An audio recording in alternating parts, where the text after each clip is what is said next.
الشيطان الرجيم بسم الله الرحمن الرحيم الحمد لله رب العالمين الرحمن الرحيم مالك يوم الدين إياك نعبد وإياك نستعين اهدنا الصراط المستقيم صراط الذين أنعمت عليهم غير المغضوب عليهم ولا الضالين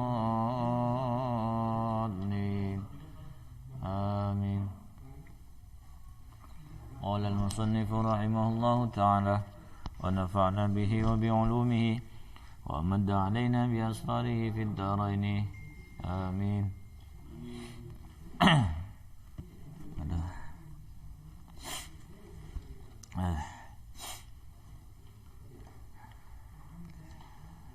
سبحانك اللهم لا علم لنا إلا ما علمتنا إنك أنت العليم الحكيم. فالذي يؤخذ من النصوص أن الرخص كلها شرعت للترفيه والتخفيف عن المكلف بإباحة فعل المحرم وأن حكم الحظر ودليله قائمان. فالذي يؤخذ من النصوص maka yang falladzi mongko utawi perkara yu'khadhu yang dipahami apa ladzi minan nusus saking nas, maka yang dipahami dari nas iku annar rukhsah sak temene pira-pira rukhsah kula hayus kabeh rukhsah iku syariat disyariatkan apa rukhas litarfihi untuk tujuan untuk fungsi tasliyah, hiburan, entertaining, wa takhfifi dan meringankan, anil mukallaf saking mukallaf bi ibahati fi'lil muharrami dengan cara membolehkan melakukan sesuatu yang diharamkan. Wa anna hukmal hadri wa dalilahu wa anna hukmal hadri sa'tamani hukum hukum daruratnya tadi itu wa dalilahu lan dalil hazar iku qaimani tetap jumeneng, tetap eksis. Wa ma'na ibahatil mahzur tarkhisan iku annahu la isma fi fi'li. Wa ma'na ibahatil mahzur adapun wa ma'na ibahatil mahzur utawi maknane pembolehan mahzur, makna dari pembolehan sesuatu yang diharamkan tadi, sesuatu yang dilarang tadi, tarkhisan sebagai rukhsah disebut rukhsah. Adapun makna pembolehan itu sebagai rukhsah itu maksudnya apa? Dibolehkan sesuatu yang dilarang kok dibolehkan karena rukhsah itu maksudnya apa? Maknanya apa? Iku annahu la isma fi fi'lihi. Iku annahu sak temene perkara iku la isma ora ana dosa iku mujud fi fi'lihi dalam melakoni mahdzur. In annahu sak temene kelakuan iku la isma ora ana dosa iku mujud fi fi'lihi dalam ngelakoni mahdzur. Maksudnya rukhsah itu menghilangkan dosa yang sesuatu yang diharamkan tadi. Ini masih pendapatnya Abdul Wahab Khalaf ya, Syekh Abdul Wahab Khalaf. Wa ila hadhihi al-isyaratu biqouli ta'ala. Wa ila hadhihi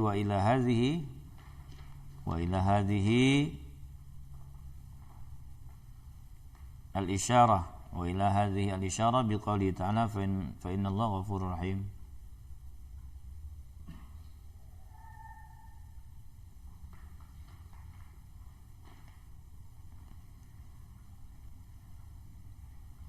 Wa ila hadhihi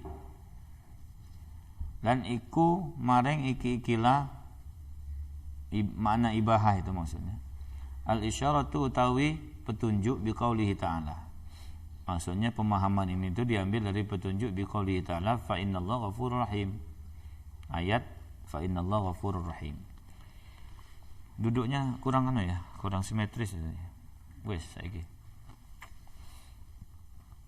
Falil mukallafi mongko iku tetep kedue wong mukallaf ayatabi'a utawi yen to ngikuti sapa mukallaf rukhsata ing rukhsah takhfifan krana sebuah pemberian keringanan an nafsihi saking awake mukallaf.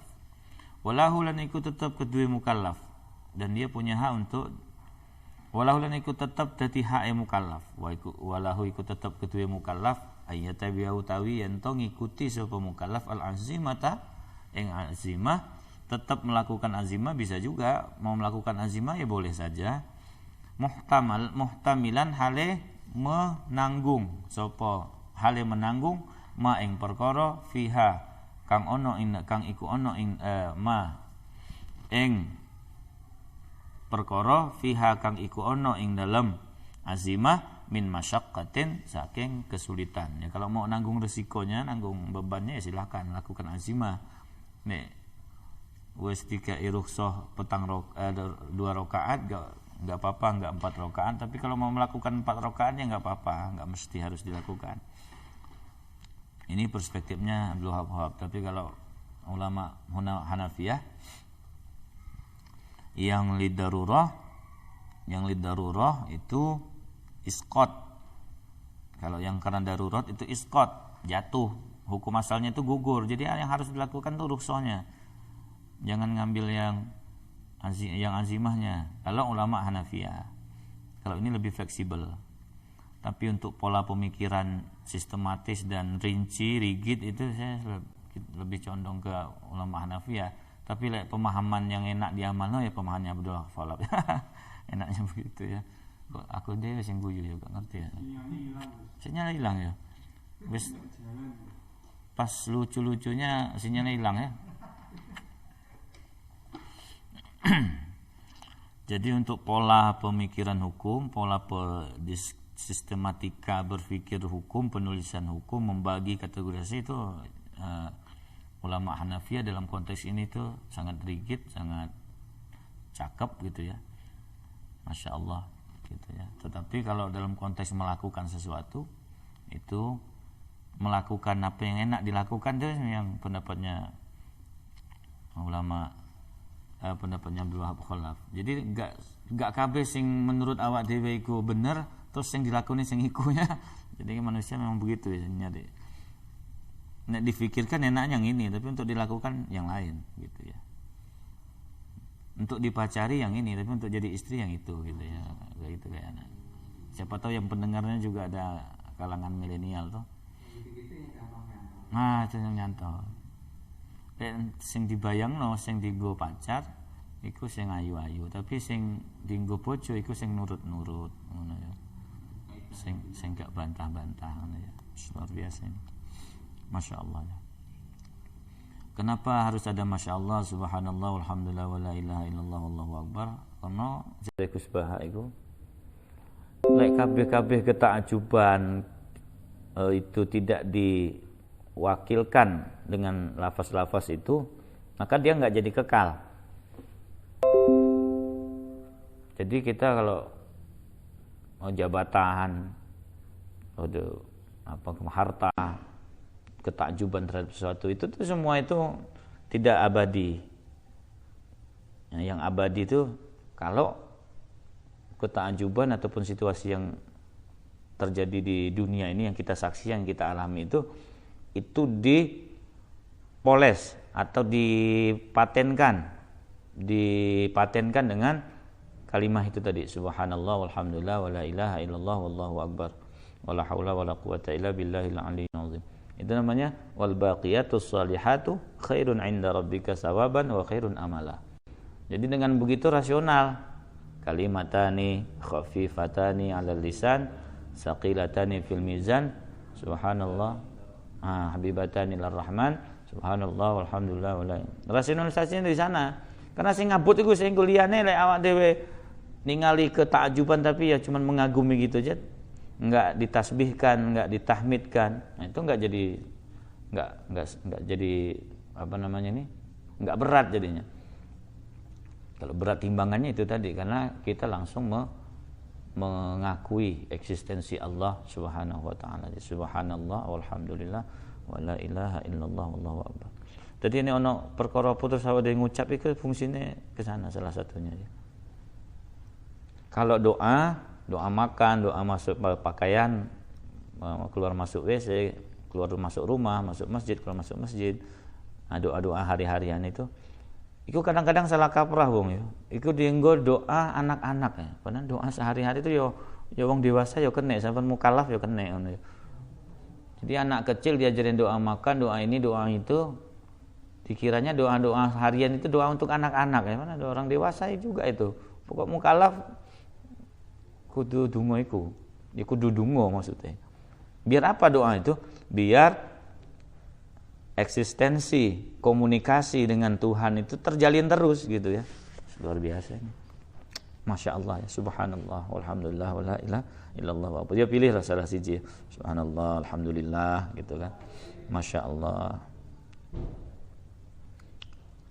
Illa idza kanatil masyaqqatu yanaluhu min ihtimaliha dararun. Bingung bacanya nih. Min ihtimaliha itu enggak ya? Masyhur enggak ya? Illa idza kanatil masyaqqatu, kecuali kalau masyaqqahnya itu iku yanaluhu mendapati, maksudnya mengenai. Apa mengenai itu ya? Enggak jelas-jelas ya. Mendapati mendapati hu ing yanaluhu min ihtimaliha darun, yanaluhu mengenai ing mukallaf min ihtimaliha krono menanggung masyakoh tadi, opo sing ngenei dororun, kemudaratan. Dorornya fa'il, sama kayak ayat kurban itu, la yanalallaha luhumuha, tidak akan sampai kepada Allah itu apa yang enggak sampai, luhumuha wala dima'uha walakin yanaluhu taqwa minkum. Nalayanal itu gitu penggunanya. Idza kanatil masyaqqatu yanaluhu min ihtimaliha dararun fa innahu yajibu alaihi itqa'ud darari wa itba'ur rukhsati liqaulihi ta'ala wala tulqu bi aydikum ila tahlukah. Jadi kalau masyaqqahnya, kalau kan tadi kan harus diambil tuh masyaqqahnya, tapi maksudnya boleh milih tuh, boleh azimah, boleh ini kata Syekh Abdul Wahab Khalaf.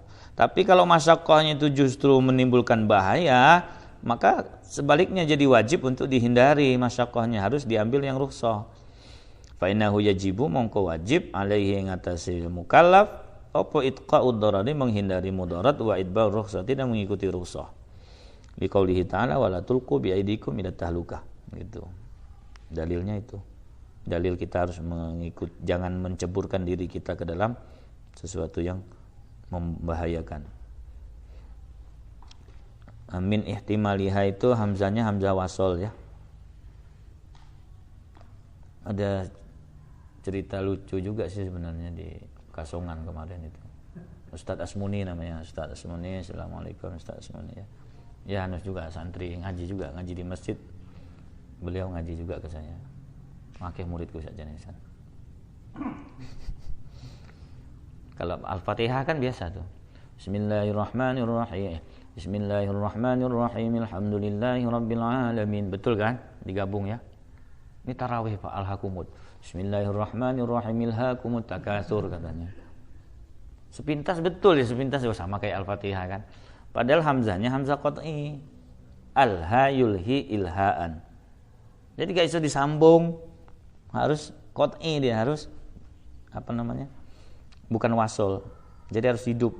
Bismillahirrahmanirrahim. Alhaqumut. Nah, jadi harus hamzahnya kenapa qat'i? Karena dia ala wazni af'ala yuf'ilu. Hamzahnya itu hamzah qat'i. Iku ngaji sorob mesti ngerti.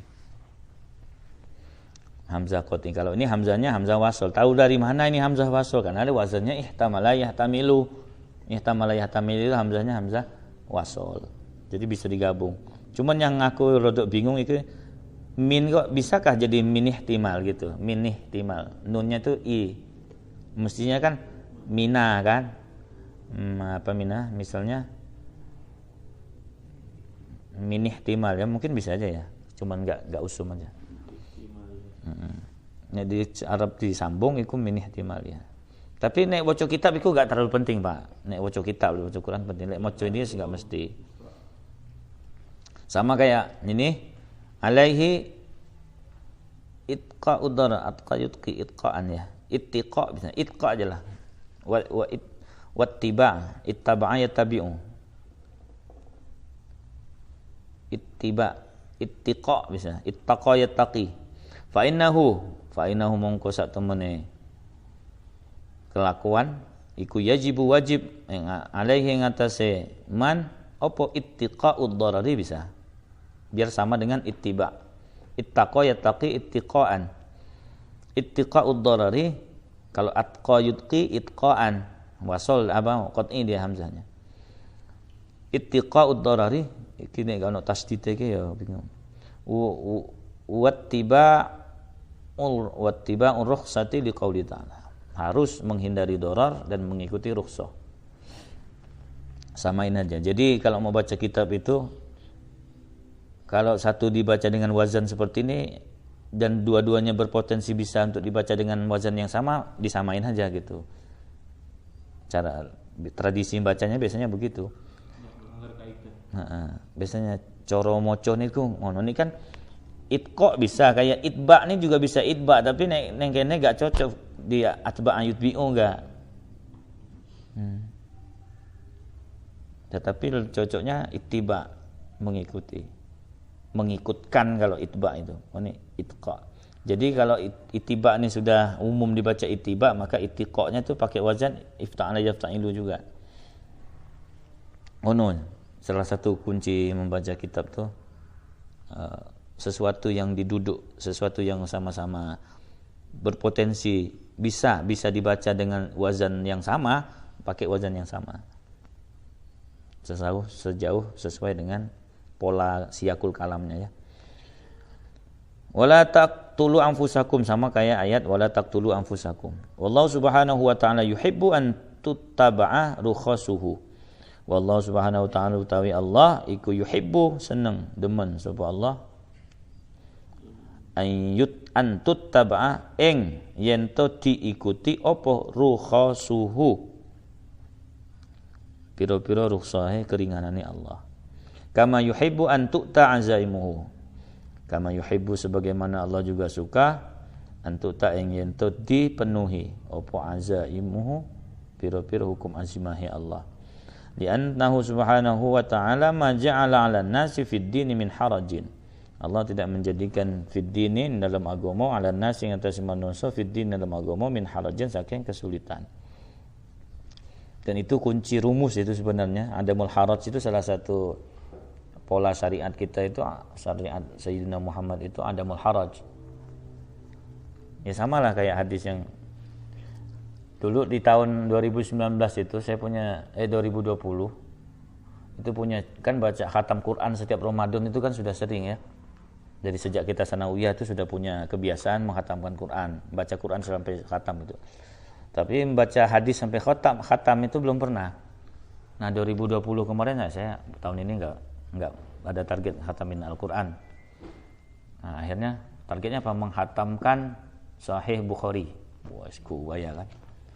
Baru dapat berapa lembar aja itu enggak mari-mari. Nang kono-kono tuh apa di situ-situ aja mikirnya tuh kemana-mana kan. Oh ternyata begini, macam-macam lah. Akhirnya boro-boro khatam ya. Paling cuman bab iman itu aja, bab badul wahyi, babul wahyi itu aja kalau nggak salah. Cerita apa namanya nih, Gus Baha, Nabi yang zamiluni zalimu diselimuti, macam-macam itu.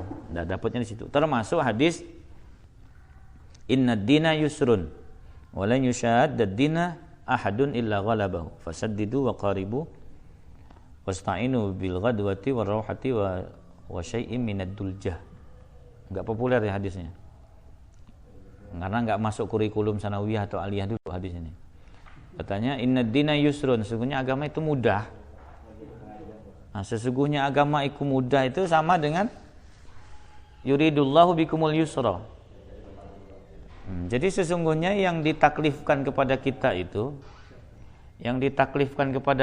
ada sesuatu yang mudah sebetulnya.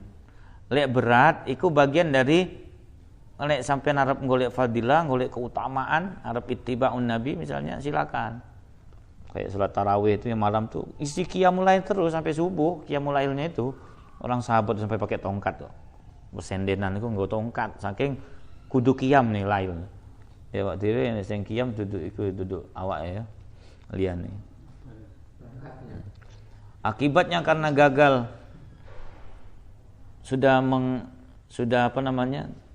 tidak punya target menghatamkan Al-Quran, keturutan sampai puasa berikutnya tahun 2021 gak tahu menghatamkan Al-Quran, ya gak tahu khatam hadis. Saya kira targetnya khatam kitab juga khatam kok ya. Ma haula wala quwwata illa billah ya. Yang penting semangat ya ono. Jadi kalau di Di kelompok itu kan saya nggak masuk kelompok One Day One Juice ya. Itu penggawanya dulu Pak Wakano sama Pak siapa? Mustafa ya. One Week One Juice ya. Itu. Itu. Nah, saya kan nggak masuk itu. Nah. Ikut grup saya One Day One Ayah. Ini One Day One Juice. Nampaknya beda. Iya. Jadi bisa mereka Tapi menghafal Quran itu atau membaca Quran itu tentu sesuatu yang mulia dan sangat mulia memang. Tapi bagaimana pembacaan terhadap Al-Quran, penghafalan terhadap Al-Quran itu punya daya produktivitas yang tinggi.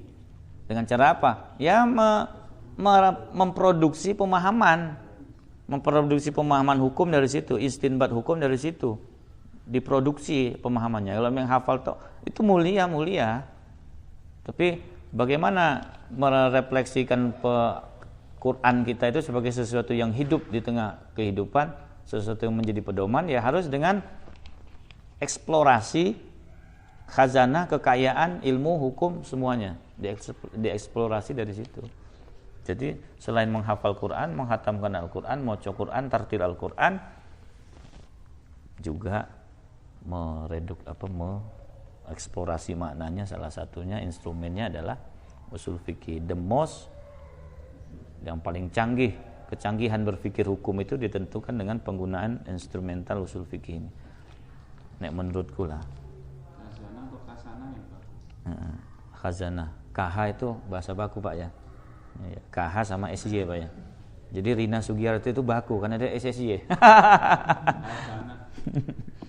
Wa mimma qaddamnahu fi ta'rif rukhsati wa bayani anwa'iha yadhharu al-wajhu fi addiha min aqsami hukmil wad'i. Dari apa yang sudah kita jelaskan di atas dari definisi rukhsah dan penjelasan mengenai macam-macamnya, maka tampak persamaan tampak bentuk fi addiha yang dalam menganggap rukhsah itu min aqsami hukmil wad'i. Dari mana letaknya? Dari mana kok bisa dikatakan rukhsah itu termasuk hukum wad'i? Hukum wad'i kan sabab, syarat, mani. Ini kok rukhsah kok masuk ke sana? Itu dari mana nyambungnya? Li'annal hukmal masyru' huwa ja'lud darurati sababan. Karena hukum yang dimasyru'kan di dalam, yang disyariatkan atau diproyeksikan, ditampilkan, diperkenalkan, di endorse ya, di endorse di dalam rukhsah itu, hukum yang di endorse, yang hendak ditawarkan itu, iku huwa yo hukmus masyru' iku ja'lud darurati, menjadikan darurat, situasi darurat, sababan ing sabab fi ibahatil mahzur au turu'il uzri sababan fi takhfif bi tarkil wajib au daf'il haraji 'anil nasi sababan fi tashih ba'dil uqudil muamalat bainahum fa wa fil haqiqah wadu asbabin lil musabbabatin. Jadi karena dari segi berlakunya rukhsah itu sendiri dijadikan sebab, makanya dia masuk hukum wad'i. Karena keberadaan darurat itu sebagai sabab munculnya rukhsah, gitu maksudnya. Keberadaan darurat itu menimbulkan munculnya rukhsah. Jadi dia letak kesamaannya itu pada aspek sabab. Nah, sabab pada aspek sabab. Nanti ada musabab, kalau ini yang sabab. Wad'i asbabin li musabbabatin. Audafina. Jadi begitu. Atau turu'il uzri, adanya uzur iku sababan. Ja'lu turu'il ya. Turu'il uzri sababan fit takhfifi bi tarkil wajib. Adanya uzur menjadi sebab keringanan dengan cara meninggalkan kewajiban, boleh meninggalkan kewajiban. Nah, itu menjadikan turu'ul uzri, adanya uzur itu sababan, sebagai sabab fit takhfif. Jadi begitu polanya, itu pola hubungan sabab dan musabab, makanya dia masuk sebagai hukum wad'i. Gak usah lama-lama ini ya. Sudah kah? Udah. Cukup kah? Oh, iya. Fahuwa fil haqiqah wa asbabin. Jadi secara prinsip, pada prinsipnya itu juga polanya adalah pola antara sabab dan musabab. Itu maksudnya ya. Oh, wis ya. Allahu ta'ala a'lam bisawab. Gamfana bi barakatihim wa dinal husna bi hurmatihim وأمتنا في طريقتهم ومعافاة